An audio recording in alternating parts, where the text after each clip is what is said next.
Horror story सुनसान सड़क का खौफ पूरी कहानी। रात का समय था, घड़ी ने ठीक 12 बजाए थे। आसमान में बादल गहराए हुए थे और कभी कभी बिजली चमक उठती थी। दूर कहीं उल्लू की आवाज़ सुनाई देती और सन्नाटे में वह आवाज़ और भी डरावनी लग रही थी। अरविंद अपनी बाइक पर उस सुनसान हाईवे से गुजर रहा था। यह सड़क शहर से गांव को जोड़ती थी, लेकिन रात के इस समय यहाँ कोई नहीं आता। चारों तरफ घना जंगल फैला था और बीच से सिर्फ यह लंबी टेढ़ी मेढ़ी सड़क गुजरती थी। अरविंद को पहले ही गांव पहुंच जाना था, लेकिन ऑफिस का काम देर तक खींच गया। अब मजबूरी में उसे इस सुनसान सड़क से होकर जाना पड़ रहा था। उसके दोस्त कई बार चेतावनी दे चुके थे, रात को उस सड़क से मत जाना, वहाँ अजीब-अजीब चीज़ें होती हैं। लेकिन अरविंद इन बातों को अंधविश्वास समझता था। वह हंसकर कहता, भूत प्रेत जैसी कोई चीज़ नहीं होती, डर इंसान के दिमाग में होता है। आज वही अरविंद अकेला घुप अंधेरे में उस सड़क पर बाइक दौड़ा रहा था। सड़क दोनों ओर से ऊंचे ऊंचे पेड़ों से ढकी थी। पत्तों की सरसराहट कभी कभी ऐसे लगती मानो कोई पीछे पीछे चल रहा हो। हवा इतनी ठंडी थी कि अरविंद को जैकेट पहनने के बाद भी सिहरन हो रही थी। थोड़ी देर बाद उसने गौर किया कि उसकी बाइक की हेडलाइट हल्की हल्की झिलमिलाने लगी है, कभी तेज कभी धुंधली। ये क्या हो रहा है? अरविंद बुदबुदाया। उसने स्पीड बढ़ाई, लेकिन जैसे ही आगे बढ़ा, सड़क के किनारे उसे किसी औरत की परछाई दिखी। सफ़ेद साड़ी में लिपटी एक औरत जिसके बाल खुले हुए थे। अरविंद ने अचानक ब्रेक लगाया। इतनी रात को यहाँ औरत? उसके दिमाग में सवाल उठा। वह हिम्मत जुटाकर धीरे धीरे बाइक आगे बढ़ाता है। औरत सड़क के किनारे खड़ी बस उसे देखे जा रही थी। उसका चेहरा अंधेरे में साफ नहीं दिख रहा था, लेकिन उसकी आंखों में लालसी चमक बार बार उभर रही थी। अरविंद के माथे पर पसीना आने लगा। उसने नजरें फेरकर बाइक दौड़ा दी, लेकिन कुछ ही दूरी तय की थी कि अचानक वही औरत फिर उसके सामने सड़क के बीच खड़ी थी।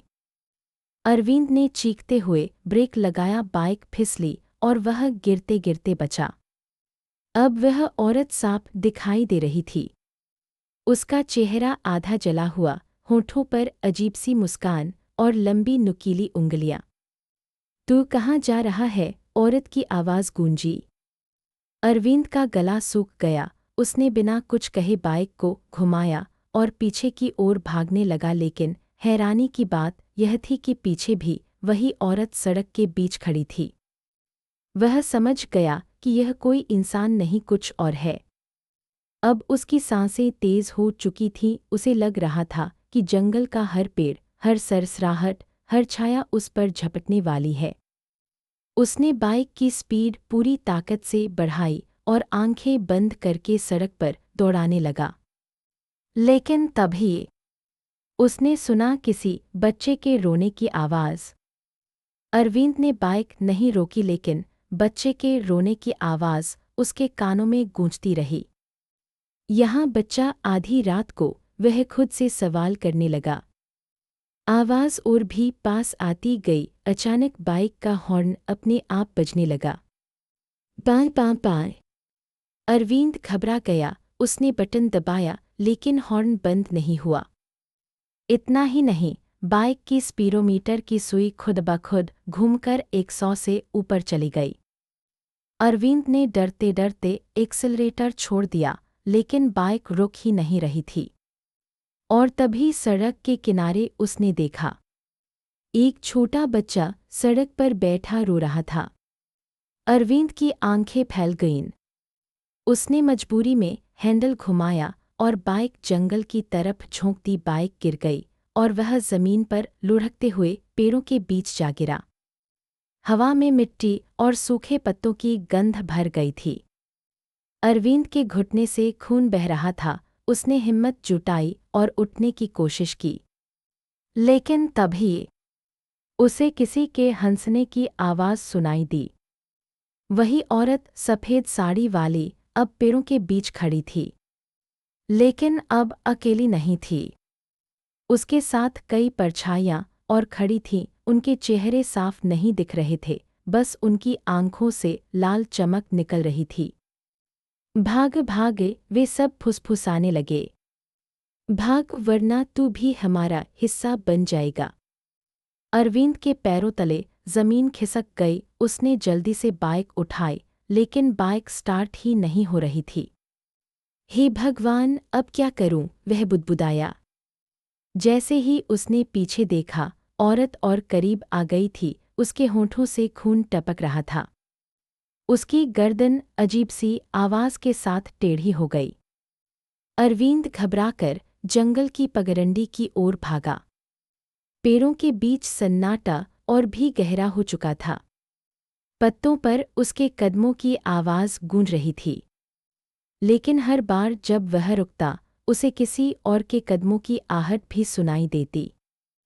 कौन है वहाँ? अरविंद चिल्लाया। कोई जवाब नहीं आया। अचानक उसके सामने एक टूटा हुआ पुराना बस स्टॉप दिखाई दिया। छत जर्जर हो चुकी थी और बेंच पर धूल और मकड़ी के जाले लगे हुए थे। वह वहीं जाकर बैठ गया। सांसें तेज चल रही थीं।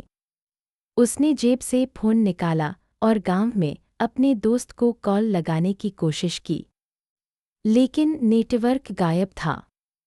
सिर्फ स्क्रीन पर लिखा था नो सिग्नल पूर्णविराम। उसके हाथ कांपने लगे। तभी फोन अपने आप ऑन होकर एक वीडियो चलाने लगा। वीडियो में वही सड़क दिखाई दे रही थी और वही सफ़ेद साड़ी वाली औरत कैमरे के सामने खड़ी थी। वह कैमरे में घूरते हुए बोल रही थी, तू बच नहीं पाएगा। अरविंद ने फोन जमीन पर पटक दिया, लेकिन आवाज़ फिर भी आ रही थी। वह भागने ही वाला था कि अचानक बस स्टॉप के पीछे से किसी बच्चे ने उसका हाथ पकड़ लिया। अरविंद ने चौंक कर देखा। वह वही बच्चा था जो सड़क पर रो रहा था, लेकिन अब उसकी आंखें बिल्कुल काली हो चुकी थीं। बच्चा धीरे से बोला, अंकल मुझसे मत डरिए, मुझे यहाँ छोड़कर मत जाइए। अरविंद का दिल तेजी से धड़कने लगा। तुम कौन हो? उसने कांपते हुए पूछा। बच्चा अचानक हंस पड़ा, लेकिन उसकी हंसी बच्चे की नहीं, किसी बूढ़े आदमी की थी। उस हंसी के साथ ही आसपास पूरा जंगल गूंज उठा। पेड़ों के बीच से अजीब साए निकलकर बस स्टॉप की ओर बढ़ने लगे। अरविंद समझ गया कि अब वह मौत के घेरे में फंस चुका है। उसने पूरी ताकत लगाकर बच्चे का हाथ छुड़ाया और जंगल के अंदर भाग खड़ा हुआ। लेकिन जितना वह भागता, उतना ही वही रास्ता बार बार उसके सामने आ जाता, मानो जंगल उसे कहीं और जाने ही नहीं दे रहा था। और तभी उसे एक टूटा हुआ पुराना मकान दिखाई दिया। दीवारें गिरी हुईं, खिड़कियां टूटी हुईं और अंदर से हल्की सी पीली रोशनी झलक रही थी। थका हुआ और डरा हुआ अरविंद उस मकान के अंदर चला गया। अरविंद भारी सांसें लेते हुए उस पुराने मकान के अंदर दाखिल हुआ। दरवाज़ा आधा टूटा हुआ था और हवा की झोंके से बार बार चर्रे चर्रे की आवाज़ कर रहा था। अंदर अंधेरा था, लेकिन टूटी छत से आती चांदनी की हल्की किरणें जमीन पर पड़ रही थी। धूल, जाले और सीलन की गंध से माहौल और डरावना हो चुका था। अरविंद ने चारों ओर देखा। मकान काफी पुराना था, शायद कई सालों से वीरान पड़ा हो। लेकिन सबसे डराने वाली बात यह थी कि दीवारों पर खून से जैसे हाथों के निशान बने हुए थे। ये जगह आखिर है क्या? उसने कांपती आवाज में कहा। जैसे ही वह थोड़ा अंदर बढ़ा, अचानक ऊपर की मंजिल से किसी के चलने की आवाज आई। धीरे धीरे लकड़ी की सीढ़ियों पर कदमों की खटक खटक गूंजने लगी। अरविंद का दिल जोर जोर से धड़कने लगा। उसने सोचा, शायद यहाँ कोई और छुपा हो इंसान, या वह सोच भी नहीं पाया कि आगे क्या। उसने हिम्मत करके सीढ़ियाँ चढ़नी शुरू की। हर कदम पर लकड़ी की सीढ़ियाँ चरमराती मानो किसी भी पल टूटकर गिर जाएंगी। ऊपर पहुंचकर उसने देखा एक बड़ा कमरा, बीच में टूटा हुआ पलंग और दीवार पर एक आईना टंगा था। लेकिन वह आईना अजीब था। उसमें अरविंद का चेहरा साफ नहीं दिख रहा था, बल्कि उसमें वही औरत नजर आ रही थी, सफ़ेद साड़ी वाली। अरविंद डर के मारे पीछे हट गया, लेकिन आईने में औरत उसकी ओर बढ़ रही थी। वह चिल्लाया, नहीं नहीं, ये सच नहीं है। आईने से अचानक हाथ निकलकर अरविंद की गर्दन पकड़ लिया। उसका दम घुटने लगा। वह पूरे जोर से संघर्ष करने लगा और किसी तरह अपना हाथ छुड़ाया। आईना 1000 टुकड़ों में टूट गया। कमरा फिर से शांत हो गया। लेकिन अरविंद को अब पक्का यकीन हो गया कि यह मकान सामान्य नहीं है। उसने पलटकर देखा तो कमरे के कोने में वही बच्चा खड़ा था। लेकिन अब बच्चा बिल्कुल स्थिर, बिना हिले डुले, खाली आंखों से उसे घूर रहा था। तुम यहाँ कैसे आए? अरविंद ने कांपते हुए पूछा। बच्चे ने धीरे धीरे हाथ उठाकर दीवार की ओर इशारा किया। अरविंद ने देखा दीवार पर एक पुरानी, खून से सनी हुई डायरी टंगी थी। वह पास जाकर डायरी उठाता है और उसके पन्ने पलटने लगता है।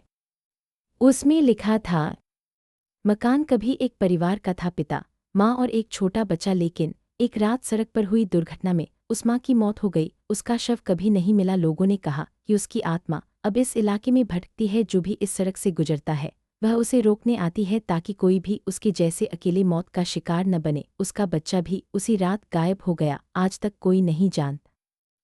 अरविंद का गला सूख गया। तो ये औरत और ये बच्चा वही है।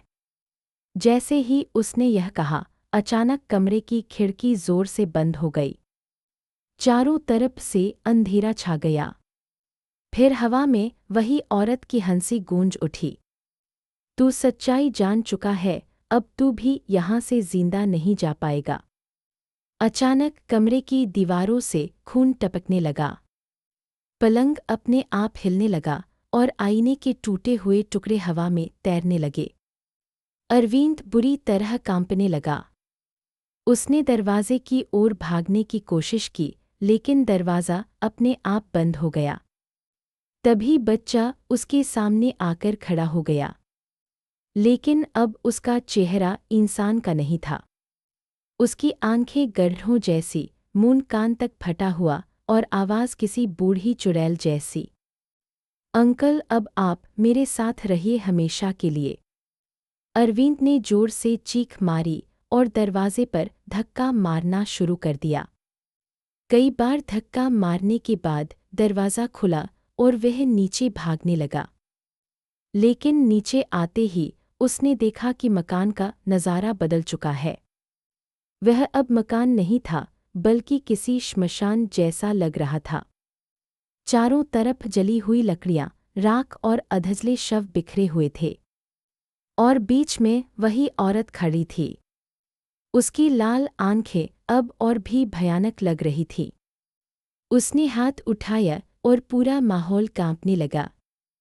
तेरा अंत यहीं होगा, औरत चीखी। अरविंद घबराकर पीछे भागने लगा। लेकिन हर दिशा में बस लाशें और परछाइयां थीं। उसके पैरों के नीचे से जमीन भी हिलने लगी। उसे लग रहा था मानो पूरा जंगल, पूरा मकान और पूरी सड़क उसे निगल जाएगी। अरविंद हाँफता हुआ उस भयावह जगह से भागने की कोशिश करता रहा। लेकिन जैसे जैसे वह आगे बढ़ता, माहौल और डरावना होता जाता। हवा में राख उड़ रही थी और हर ओर जलने की गंध फैली हुई थी। उसके कानों में बार बार वही औरत की चीख गूंज रही थी, भागे भागे, लेकिन बच नहीं पाएगा। अरविंद की सांसें तेज हो चुकी थीं। उसने अचानक देखा कि दूर सड़क की रोशनी झिलमिला रही है। हाँ, वही सड़क। अगर मैं वहां पहुंच जाऊं तो शायद बच सकता हूं। वह पूरी ताकत से दौड़ पड़ा। लेकिन तभी उसके सामने एक पेड़ से लटका हुआ शव झूलने लगा। वह शव धीरे धीरे झूलते हुए अरविंद के सामने आ गया। चेहरा सड़ा गला, आंखें बाहर निकली हुईं। अरविंद चीख उठा और दूसरी दिशा भागने लगा। लेकिन इधर भी वही नज़ारा था। हर पेड़ से कोई न कोई लटक रहा था, कभी औरत, कभी बच्चा, कभी बूढ़ा। सबके शव उसकी ओर हाथ बढ़ाने लगे। तू भी हमारे साथ आ, हमेशा के लिए, वे सब एक साथ बोले। अरविंद ने कान बंद कर लिए और आंखें मूंद कर भागा। लेकिन अब रास्ता गायब हो चुका था। उसके पैरों के नीचे जमीन दलदल में बदल गई। वह धंसने लगा। जितना बाहर निकलने की कोशिश करता, उतना और धंसता जाता। हे भगवान, मुझे बचा लो, वह चिल्लाया। लेकिन उसकी आवाज़ सन्नाटे में गुम हो गई। तभी उसके सामने सफ़ेद साड़ी वाली औरत प्रकट हुई। उसकी आंखों से खून टपक रहा था। वह धीरे धीरे अरविंद की ओर झुककर बोली, अब तू भी मेरे साथ रहेगा, तेरी आत्मा इस सड़क से कभी बाहर नहीं जाएगी। अरविंद की धड़कन रुकने लगी। उसने आखिरी बार पूरी ताकत लगाई और दलदल से बाहर निकलने में कामयाब हुआ। वह लड़खड़ाते हुए फिर से उसी सड़क पर पहुंच गया। सड़क वीरान थी। चांद बादलों के बीच छिपा हुआ था। अरविंद ने पीछे मुड़कर देखा। वह औरत, वह बच्चा और सारी परछाइयां अब सड़क के बीच खड़ी थीं। सबकी आंखें लाल जल रही थीं। अरविंद ने घबराकर बाइक उठाई और जैसे तैसे स्टार्ट कर दी। इस बार बाइक चल पड़ी। वह बिना पीछे देखे तेजी से दौड़ने लगा।